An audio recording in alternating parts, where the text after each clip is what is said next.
kami ingin membuka hakikat dari keempat aliran atau hakikat dari keempat sistem pengajaran di dalam Islam. Hakikat syariat, hakikat thariqah, hakikat ma'rifat, dan hakikat dari hakikat itu sendiri. Dikarenakan hati manusia itu berbeda-beda. Kalau yang kita pribadi mungkin akan masih bisa memahami. Tetapi ketika sudah kita sampaikan, diterima oleh teman kita, masuk ke dalam hatinya teman kita, itu sudah lain.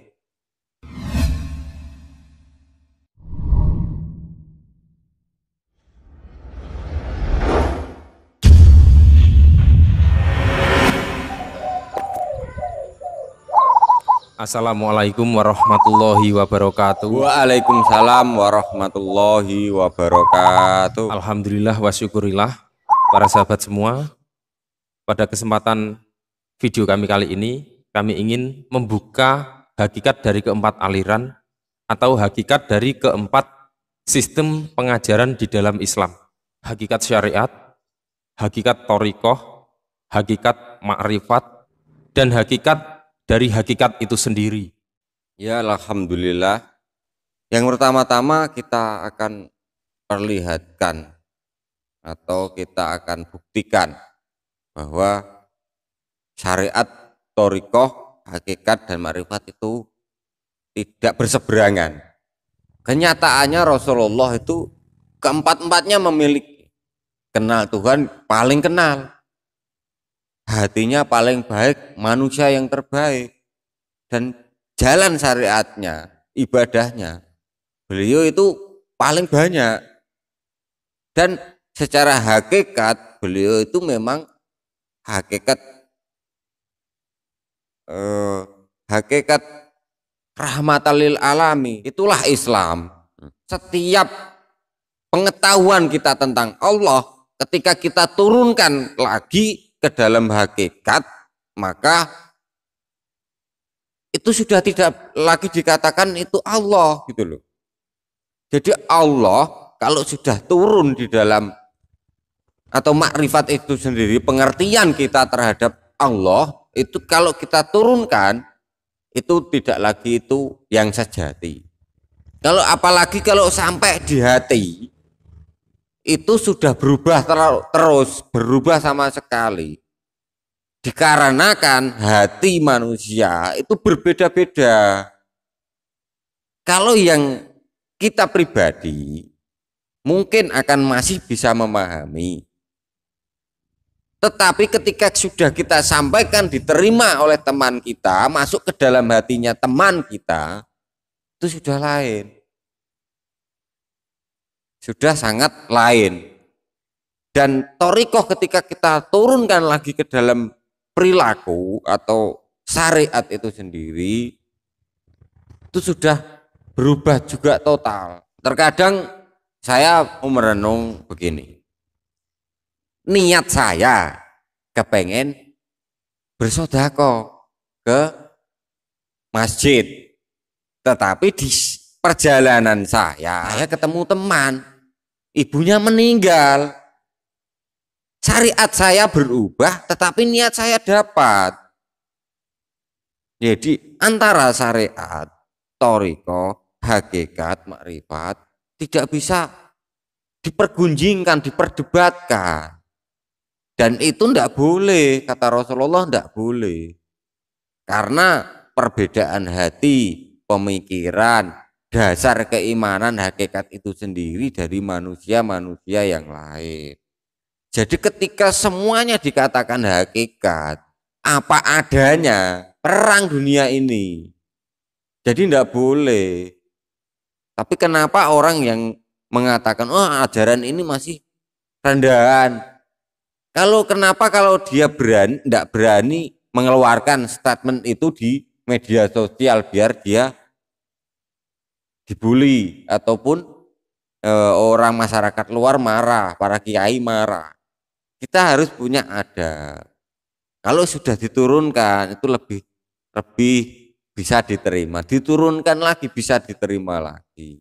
kecuali orang yang mau belajar naik.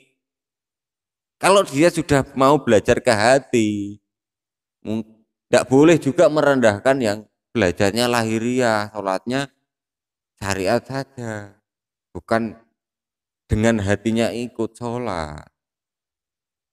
Dan tidak boleh orang yang belajar hakikat itu merendahkan orang toriko yang baru pada niat kebaikan, niat perjalanan syariatnya saja.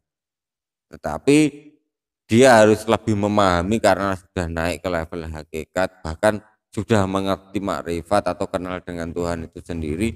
Tidak boleh bagaimana syairane Mbah Gus Dur itu kafire dewe yang harus kita pertanyakan, bukan kafirnya orang lain.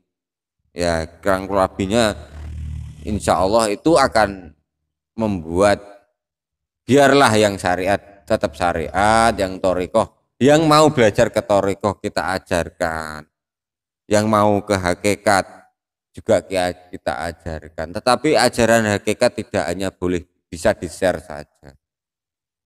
Coba kita bertemulah dengan diri kita yang sebenarnya, insya Allah kita ketemu.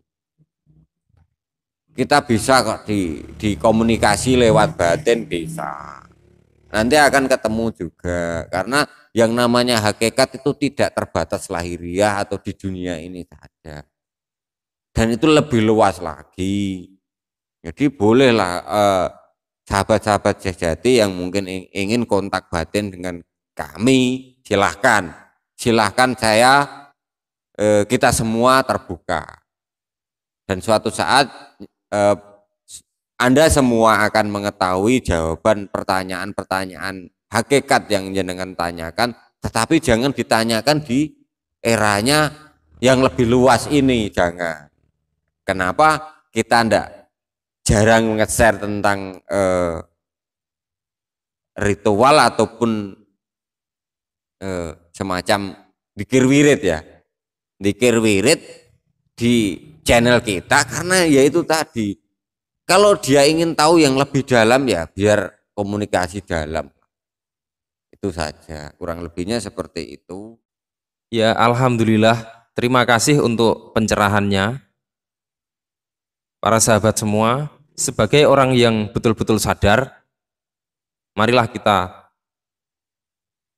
kaji ulang apa yang selalu menjadi polemik di masyarakat saat ini.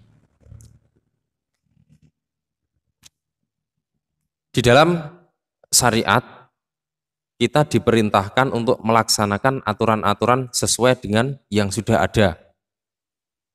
Salah satu contoh adalah sholat wajib 5 waktu. Untuk mengetahui hakikat dari sholat tersebut, maka selepas dari sholat, kita melaksanakan zikir, melaksanakan zikir malam, ataupun perenungan-perenungan yang betul-betul mampu masuk dalam hati nurani kita. Inilah ranah thoriqoh, ranah hati. Kemudian setelah kita masuk di dalam renungan, dan dari renungan tersebut ada suatu petunjuk, maka kita wajib untuk melakukan pembenaran atau membenarkan petunjuk tersebut. Tapi ini sifatnya mempribadi, untuk diri kita pribadi, bukan untuk orang lain, bukan untuk umum. Mengapa demikian? Karena ini tidak boleh diperdebatkan. Jika kita berikan hasil dari renungan-renungan tersebut, itu bukan ranah mereka. Pasti mereka tidak percaya atau terjadi pembulisingan terhadap apa yang kita laksanakan, apa yang kita renungkan. Seperti yang terjadi pada Syekh Siti Jenar yang menyatakan kebenaran tentang Allah Subhanahu wa taala, dan juga pada tokoh sufi dari Timur Tengah Abdullah Mansur Al-Halaj dengan pribadinya Ana Al-Haq yang sampai diutarakan keluar sehingga menjadikan perdebatan-perdebatan masyarakat umum.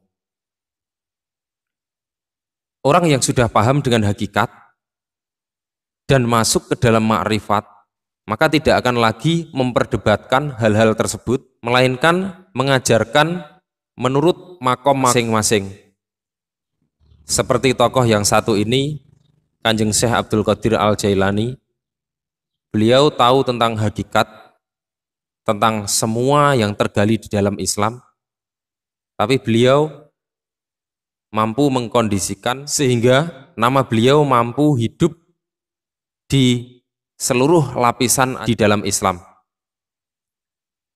Beliau hidup di dalam syariat, beliau hidup di dalam thariqah, beliau hidup di dalam hakikat, dan beliau juga hidup di dalam makrifat di seluruh lapisan-lapisan umat Islam. Semoga bermanfaat. Wallahu a'lam bishawab. Wassalamualaikum warahmatullahi wabarakatuh. Waalaikumsalam warahmatullahi wabarakatuh.